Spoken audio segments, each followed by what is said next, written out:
Hi friends, good morning. 2024 Bharat Ratna awards మనం ఇప్పుడు చూద్దాం.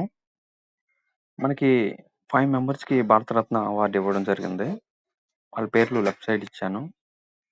అలాగే ఈజీగా గుర్తుపెట్టుకోలేని వాళ్ళు ఎవరైనా ఉంటే వాళ్ళ కోసం సినిమా రిఫరెన్స్‌ని రైట్ సైడ్ ఇమేజెస్‌గా తీసుకున్నాను.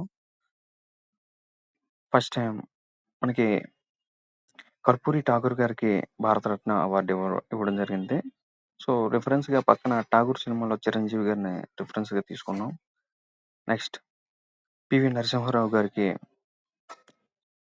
అవార్డు ఇవ్వడం జరిగింది. ఆ పక్కన చూస్తే నరసింహనాయుడు ఇమేజ్ మీరు చూడొచ్చు. నెక్స్ట్ చరణ్ సింగ్ గారికి పొలిటీషియన్ అవార్డు ఇవ్వడం జరిగింది. పక్కన మన యాక్టర్ చరణ్‌ని.